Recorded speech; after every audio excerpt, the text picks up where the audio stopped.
Hello and welcome to this iMeshh tutorial, and today I'm going to show you how to create an interesting backdrop for your YouTube channel, streaming channel, Zoom calls, whatever you might need an interesting background for. Then I've created this tutorial because I have also been making YouTube videos and I wanted to have an interesting background, but my background is really boring in real life. So I wanted to build something or find some lights, and I found a few guides online, and what they do is they show you how to build shelves or what lights to buy and things to buy on a budget, but everything felt very permanent, and I guarantee that I'll get bored of it within a year and want to change it anyway.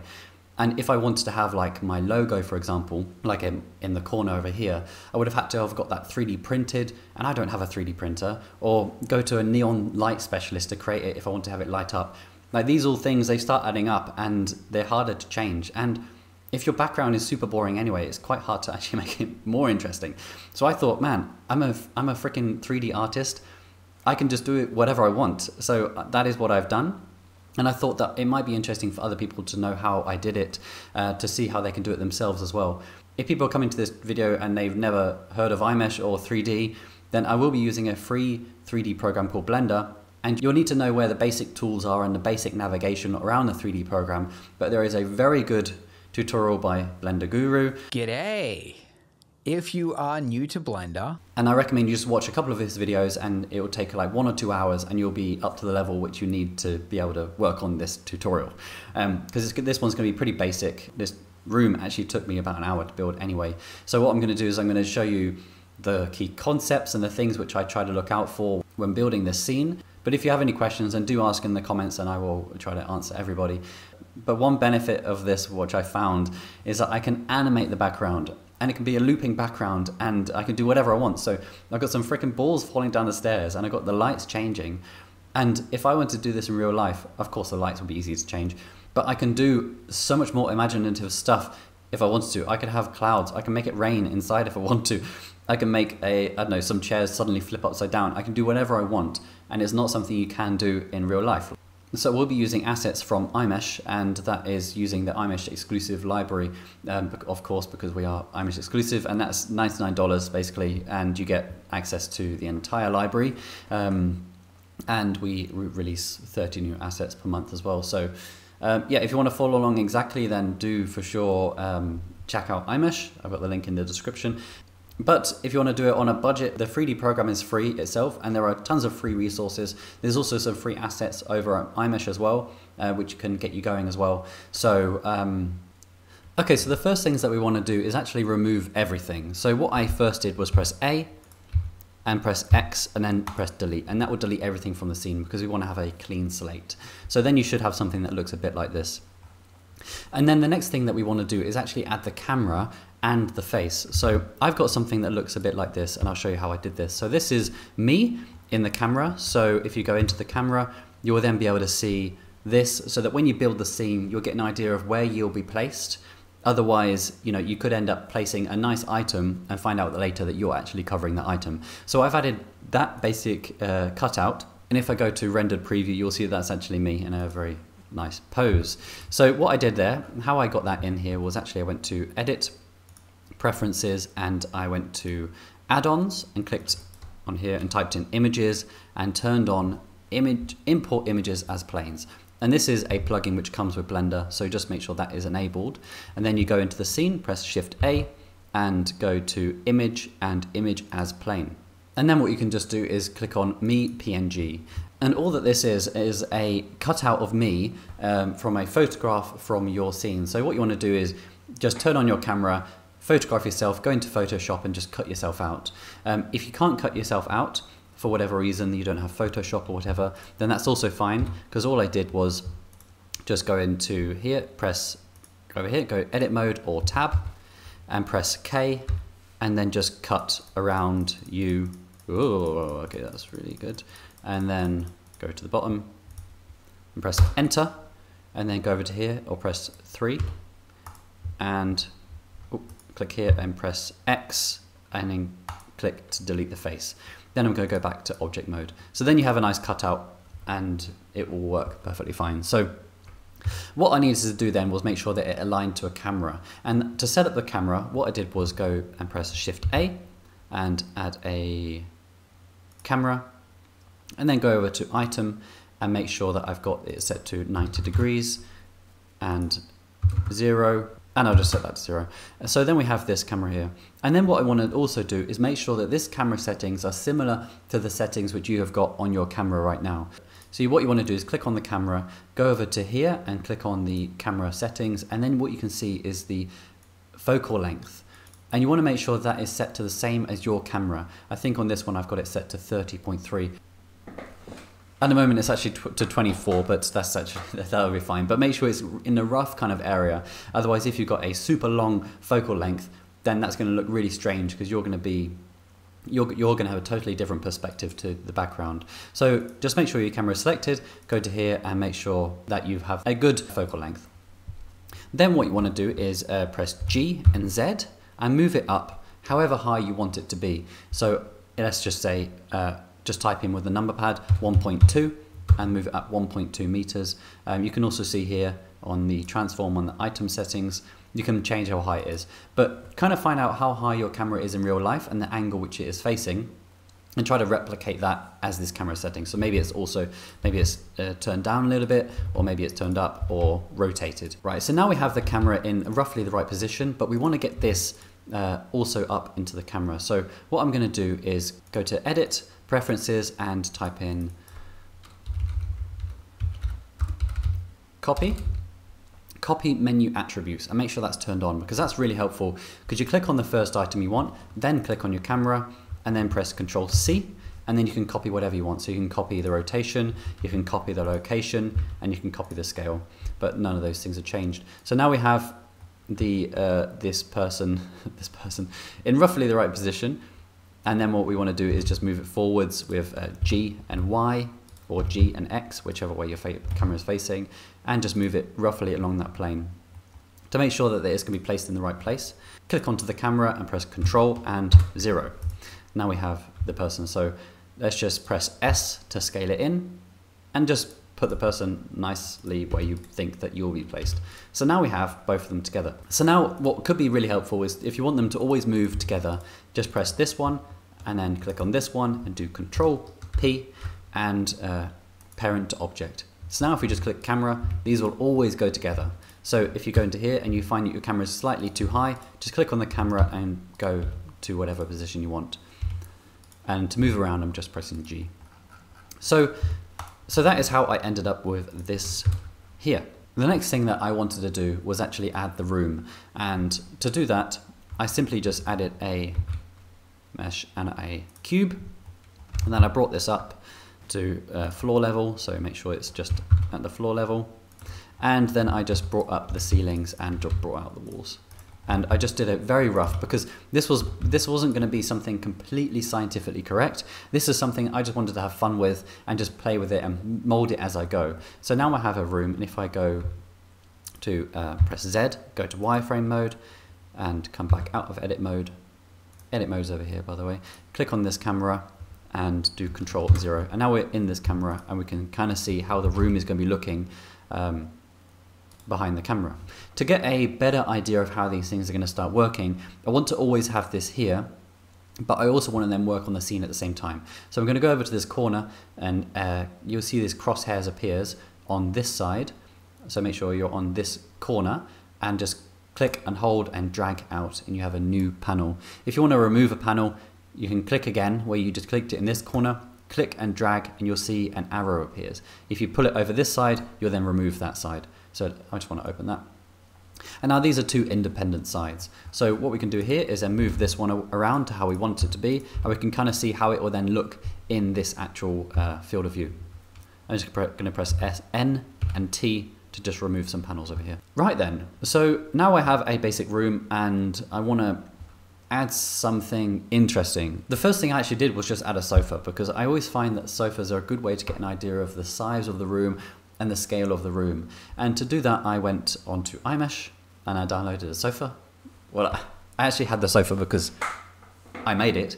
So if you want to add it yourself, what you could do is just go to iMeshh, and if you have iMeshh exclusive, you just go to the shop and just click download and you can download it. Otherwise, if you want some freebies, there are tons of freebies here, and I think that in one of these packs there will be a sofa. So there's a sofa here. So if you want to add that one in, that's also fine. And there's a bunch of other things in here if you want to get started. So download these freebies and you can follow along quite well. Even these wood floors, which I will be using in a second. So what I want to do is add a sofa. So once you have the sofa downloaded, what you could go to is File, and then go to Append, like this one, and you click on the blend file and you click Append, and then it will give you lots of different options. So what you want to do is you want to append the object itself. So you click on Object and just select both of these and click Append. And now we have a sofa in our scene. So we can move it to the back wall, we can move it left or right, and wherever you want it to go. If you want to navigate a bit easier and you don't like using the shortcut keys, which is G, you can click this button here and just move it around manually. You can rotate it as well. So what I'm going to do is just move it around the scene, but I will be using just the shortcut keys. And I find that this sofa is a little bit too close. So what I'm going to do is click on the box and go back to edit mode with tab, or go to here and click edit mode, click on this face and bring it out just a little bit further. And that is kind of how I started with this scene. I made the sofa and I made the basic room shape. It didn't look like this, but I'll bring in what I had done in a second. And then I wanted this wall to be a little bit further out. And then I thought, the world is your oyster, and I thought, man, I can do whatever I want. So I'm going to make it a loft. So then I brought this room, I brought this up, and then I pressed E to extrude, and then I brought this up again, and then I clicked on this face and clicked E and extruded, and now I have a loft. So let me bring in what I had done at this point.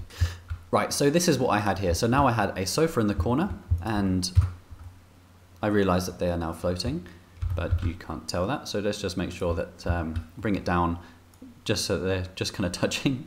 Right, so then we have this room. So I want to bring in some more assets. There is an easier way, and that we have created an asset manager for you. So if you go over to iMeshh and just download the asset manager, then you'll get this, and you can import the folders. Make sure the folder structure is just exactly how it's mentioned in the plugin settings, and then you can get your folders here. So what I want to go to is architectural, and then I go to stairs, and then I just imported one of these stairs. So click on this one here. I'm going to press Shift and right click, and then it creates a point, and then you can just click append. Then it will append the object to roughly the area that you want it to be. And that's basically how I added the stairs.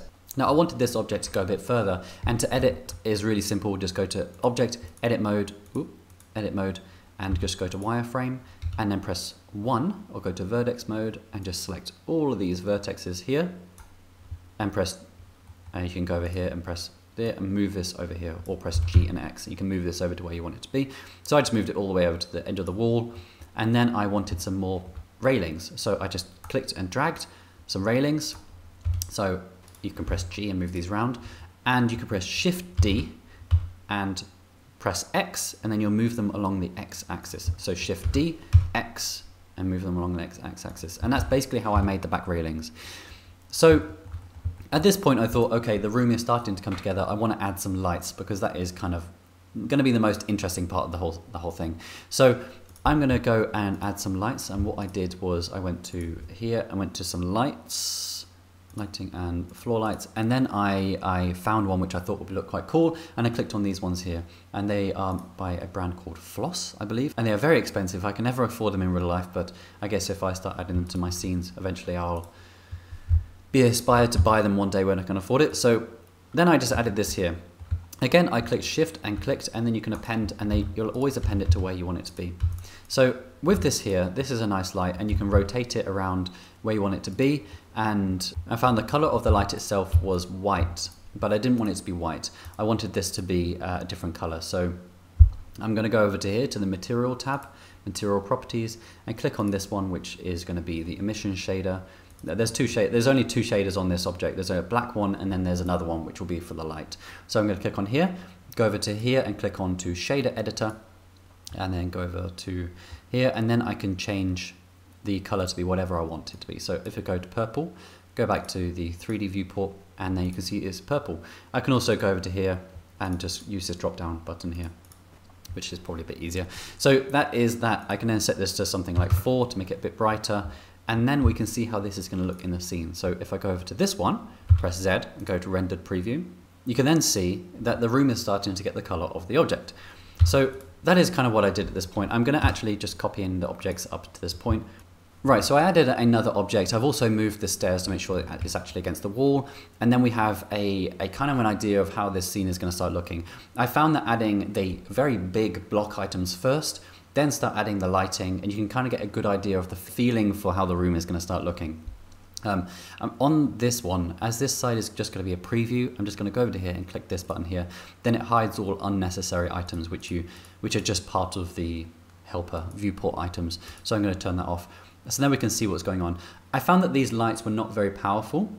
So you can increase the brightness, but what I found is that emission shaders, they are not very efficient. So a more efficient way is to add an area light. So if I shift, right click, and click Shift A, and then we can add a light. So let's add an area light, and then we can go to here, we can scale it in, or we can press S and X to scale it, and then we can press R to rotate it on the X axis and press 90 on the number pad, and then we have a nice light here.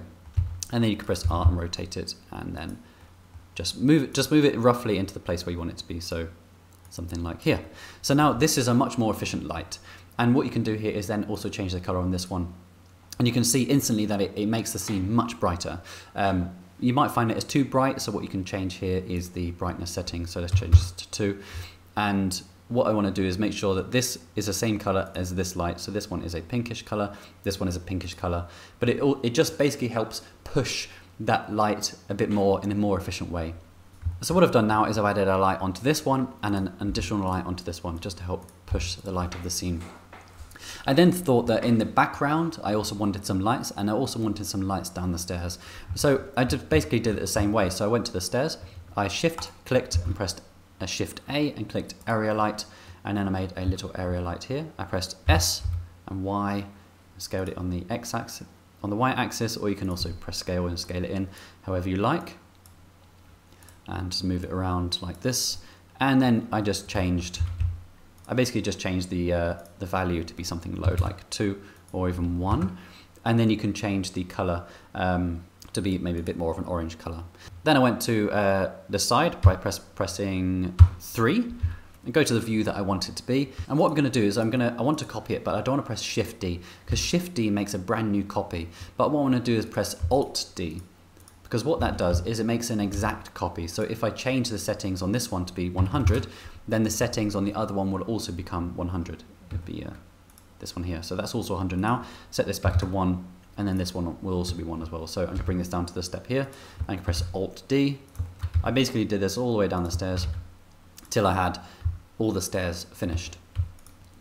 Right, so now the stairs are finished, and I think that lighting is looking pretty good. You can of course add these to be RGB lights. You can make these lights whatever the color you want. If you want them to be separate colors, then you should of course make Shift D and not Alt D, and then you can change them how you like. So I found that it was working for me, and then thought that up in the stairs that also needs some lighting. So what I did was I went to lighting and then just added floor lights and clicked on these ones here. I went upstairs and pressed Shift and right clicked, and then appended these here. So then I had some nice lights up on the top. If you don't have these items in your asset manager, then you can get them from the iMeshh library. So just click on lighting. I know that these lights are incredibly popular at the moment, so you can have a much wider range of lights that you can download and use in your scene. This one's actually really funky. It's a palm tree. It was a request by a customer actually, and they wanted a palm tree light, so that is that. Anyway, I digress. So now we have this scene and it's starting to look pretty cool. I wanted to now start adding some accessories and start giving it a bit more of a homely feel. So what I did was I added a plant, and these are our new plants, and I love my plants so much.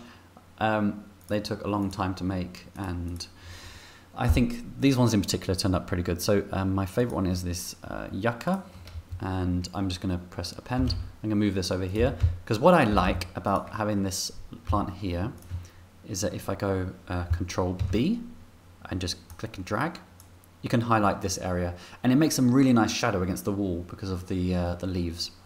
And as the background kind of fades and melds into the other colors, the shadows kind of change as well, which I think is really cool. So I'm going to add that one in here, and then what I want to do is also add one here. So I just added Shift click here and add a Monstera, and then I appended this one here.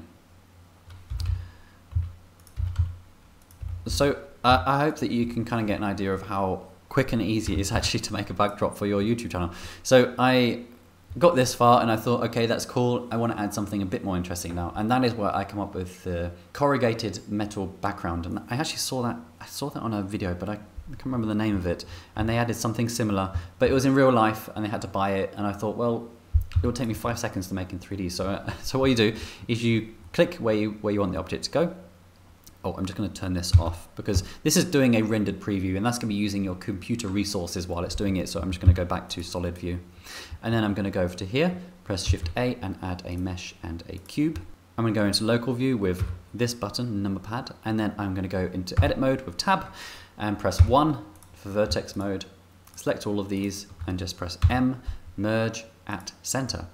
There we go. I'm just going to bring this in here like this. And I think you can start to see how easy it is to make this corrugated thing. So just delete the back face.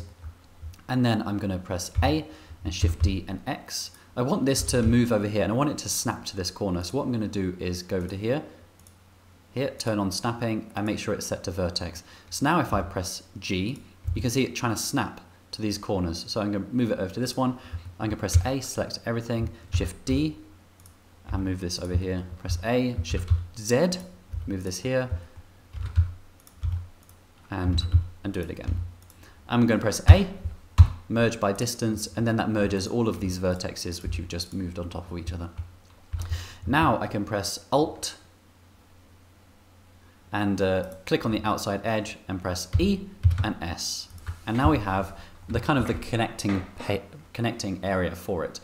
Now in my image, whoa, this is huge. So I'm going to press S and scale this in to where I want it to be. Oh, I'm going to turn off snapping.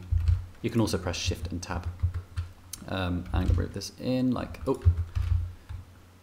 this. And so that is the idea where you have the person in there first, because now you can kind of see where you want the edge to be. So I want it to be a little bit seeing it on the left-hand side. And then what you want to do is you want to do a thing called an array. You want to duplicate this many times. You can of course go back to edit mode, press A and Shift D and move this over. But there are modifiers for that to allow you to do it a bit more easier. So I'm going to go over to here, the modifiers, add a modifier, an array, and then you can just do this. So there you go, you have multiple. I want to add another one that goes down. So what I'm going to do is, make sure you click merge first and then go this one, click and add another one and add the factor to be -1 and this to 0. So now you can add some going down. So move this up, press S to scale it in. Maybe I want another one going down and then you can add another one going across. So that looks funky and now I want to unwrap it. So because I want to add a texture over the top, but I need to unwrap it, and it's actually really simple for this particular object. So I'm just going to go into tab, press A to select everything, and press U and unwrap. And that basically, if I go to the UV editor, it basically just flattens the object, and then it knows how to project the material onto the object. And I'm actually going to be using a free material from iMeshh, and that I believe is in one of these. I think it's this default material pack.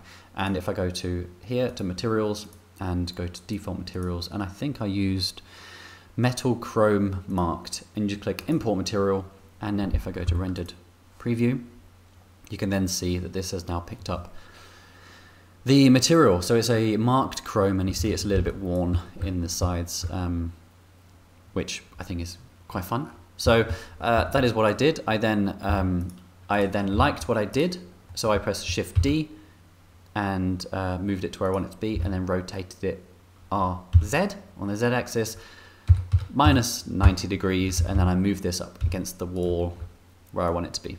Right, so these are the actual ones that I used, and I actually added a bevel. So on top of the two arrays, I clicked array and bevel and made it set to limit method none, because I wanted to add a bevel to everything, and that just adds a slight soft edge to the things, which is a bit more like real life. So Unless you want it to be completely sharp and make it a really dangerous wall, then that's also fine. I added some things upstairs and I'm just going to drop them in. They were basically just a bed to make it look like I've got a really cool loft apartment with a bedroom upstairs. And so I added this bed here, which is of course part of the iMeshh exclusive library, and then rotated it RZ and minus 90 degrees, and I just moved it into place. I then also added a storage unit, and I added, I think it was this one here, and clicked append, and then we have a nice unit, because I found that that was kind of just a white wall and it was looking a bit boring. So then I got to this point. This is actually my actual final scene. Oh, one thing that I have forgotten, on the floor, I just pressed tab, and pressed A, and pressed U, and unwrapped it. And then I went and added a iMeshh floor, and I think that these are some of the highest quality floors for Blender. I think they are anyway. You can get them up to 16K and they are very good quality.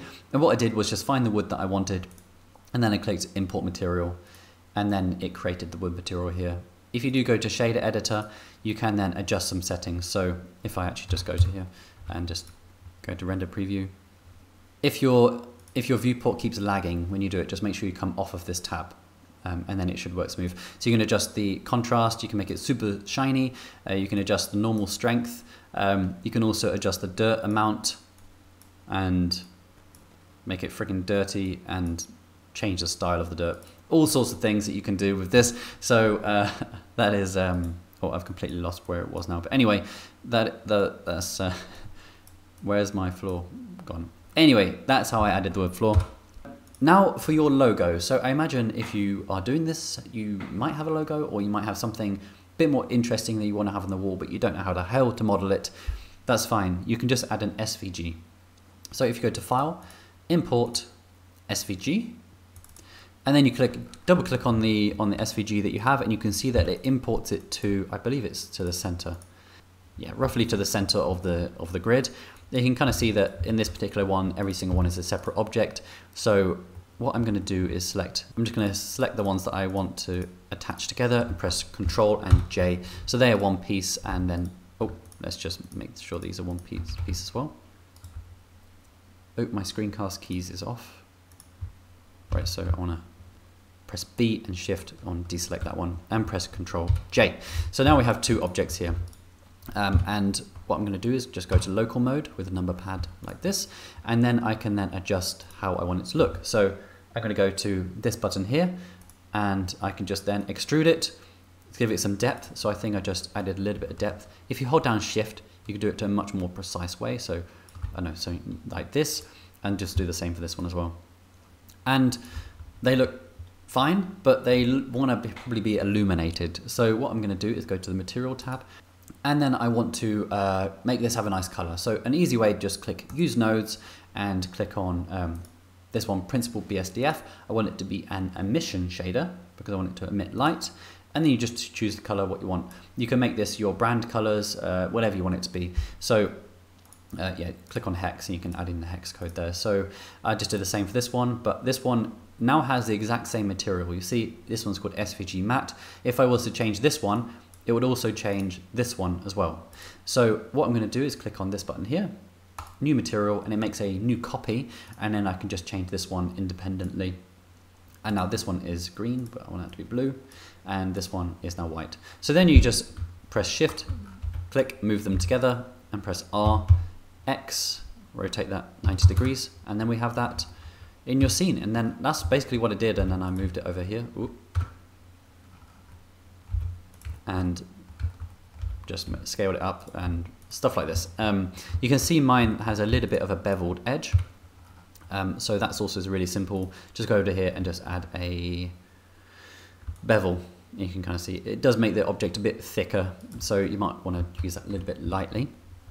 So I think that's that. So I guess now is kind of the point where we want to start rendering it. And what I'm going to just show you my render settings, and you can just follow along. So the first thing I'm going to do is go to here and output properties. And I'm going to make sure that this is set to 1920 by 1080. You can of course press here and type in 200, then that will render that out at 3840 by 2160. So now I just press 100. So because if you do have a 4K camera, then you do want to render out the background a little bit bigger. And I have set this to be the dimensions of a rough YouTube video. So that is kind of a quite important part. If you do stretch this out to be a bit bigger, and then you do find that your person is no longer at the bottom, just move the person down, G and Z, and make sure that the background still fits how you want it to be. But that one was fine for me. If you are going to do an animation, it is important to choose an output path. So just go to, and then just choose where you want it to actually save the outputs. And I set this to RGB in 16-bit because that also allows me to then adjust the lighting quite a little bit more without things clipping too much. If you are having a problem with clipping and you do want to push the values a little bit further in post-production, then do set this to a TIFF, also 16-bit or even higher. But a PNG should be fine for this particular thing. So, and also if you do save it out as a TIFF, you are going to use gigabytes and gigabytes if it's going to be an animation. So PNG is also fine. For the render settings, I've got this set to GPU. If your computer is struggling to render on the GPU, then a very important setting is simplify. Make sure this is turned on, and then go to render, limit textures to 2K, because so texture size actually uses a lot of RAM. So you want to limit this if you find that your GPU is running out of RAM a lot. I set this to 2, and that worked for me. And I have an 8GB GPU. I set these to 24. That's not so important. 12 or even 8 should also be fine. So if you're finding that the render is just taking so long, just adjust these to be lower and lower until you have some settings which work for you.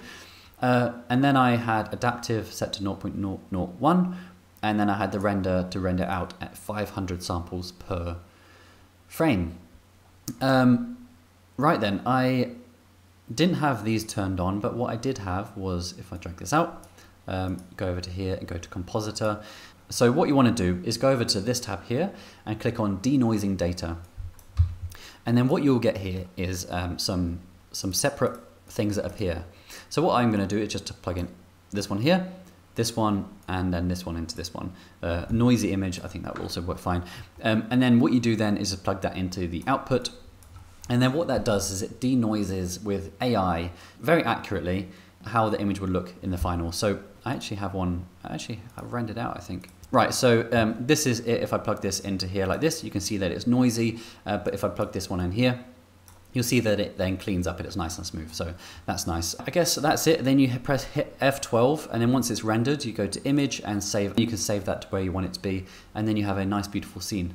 But before you render, actually make sure you have your person turned off. So I just put me into I clicked move to a new collection and typed in me, and then I just went over here and just turned it off, because then you want to render the whole scene. You don't want to have you in there too.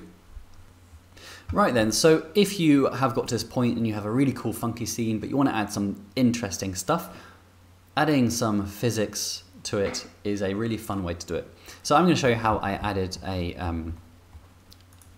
these balls. So they're just falling down the stairs, and yeah, just show you what I did. So I'm going to take this plane here and this ball here. So what I did was I clicked where I wanted the plane to be. I added a plane.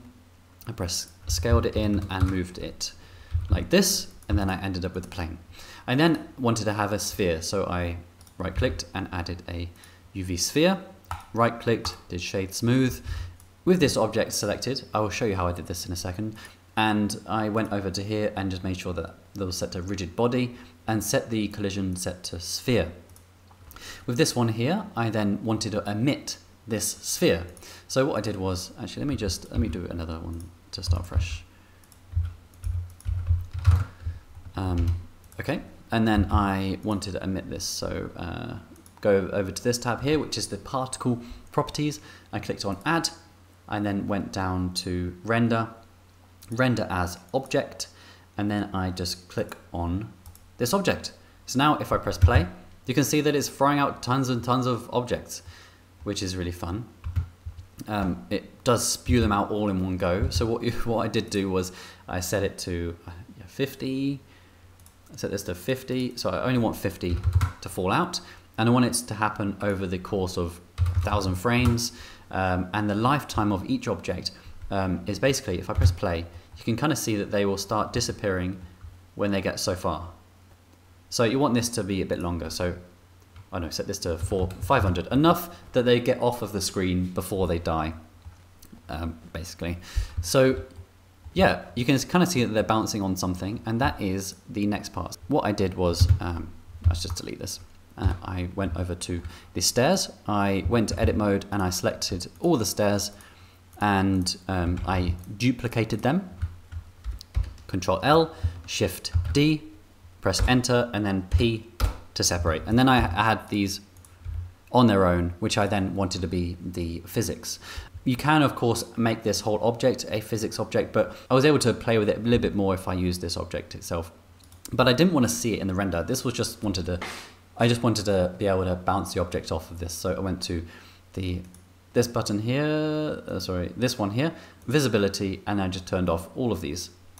So then that is no longer going to be visible in the viewport and in the renders. And then went over to here and set display as wire. So now I have this object here, and what I did was I went over to this button here and gave it a collision. I also gave it some damping because I found that the objects were bouncing incredibly high, whereas I wanted it just to bounce a little bit down the stairs. So I just gave it some damping until the object started bouncing a decent amount.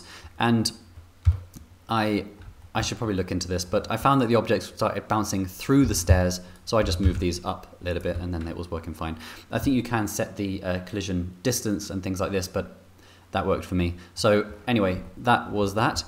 But now I wanted to give every single one a different color.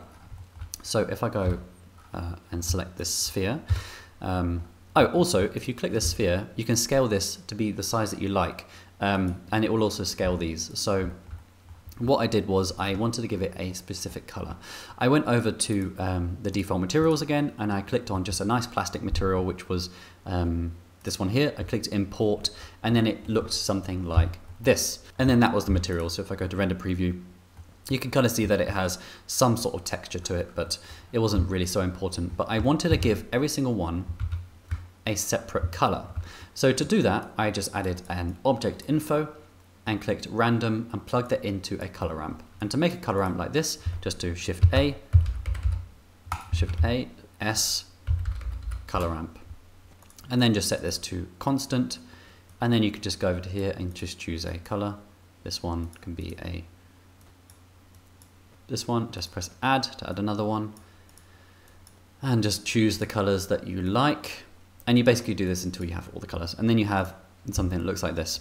What I didn't want to do is make sure that I didn't want to make this to be full color, because to have an object in real life that has a completely fully saturated color is very rare. So I just made them all a little bit less bright. And then I just plugged that into the base color. So now if I go to here, you can kind of see that every single one will have a different color. So if I also adjust this, you can kind of see more of them will start taking on a blue color, because blue is taking up more of this space, and now more is taking up green space. So however you adjust this will adjust the value, the amount of objects which will have that color. Then you just drag this into base color. I also wanted them to kind of emit their own kind of light, because that could be quite fun. So I just dragged this down to here and plugged that into emission, and just gave it some emission strength of 0.25. You can also set this higher if you'd like to. So yeah, that was that. And then I just ended up with a really cool ball dropping thing, which if you didn't follow that, and I did breeze over things too much, if you just type in ball physics simulation blender, guarantee there's going to be a whole bunch of tutorials. So that is how I did that. So another thing I did was I clicked on the lights, and I changed this to be a blue color, and I can press I for this, and then I go over to the next frame, set this to 500 and choose another color and press I, then that will make another keyframe. Then I went over to 1000, move over here, change this to red for example, then press I, then that makes that keyframe. So then it will slowly blend between the colors. And that is how you can kind of animate the whole thing, and then you just set it to animate and it will render. Right, so that's basically how I made this thing. In the end, it did start getting into the more complicated side of things, but I hope that you get the idea that you can make even a still image, just one image, that'll be your perfect background, and as you get time, you can set up an animation to render the whole animation. And you know, that is the beauty of doing it in 3D, that you can take as long as you like and you can kind of adjust things as times go. You do think like, oh, this light should be a different object, or this light should be emitting a different color. You can do that in 3D. So that is the idea, and you can kind of see towards the end how you can start pushing it and start adding simulations, adding all sorts of animations and stuff. But I hope that you get the idea that you can start off with a basic still image and show off to your new subscribers and stuff. So my last video was actually, I think, one of our most popular YouTube videos yet. Like, it's getting so many views, and it's actually giving us the biggest bump in subscribers since we have started. And if you've liked this tutorial, I'd highly recommend it if you subscribe and like this video, because we have more interesting content to come. And I don't know, it makes me feel good, honestly. So as a thank you, that'd be nice. So yeah, thank you for watching. I really appreciate it. If you have any questions, just ask me. And of course, do check out iMeshh, because that is the best way to support us. And I will see you next time.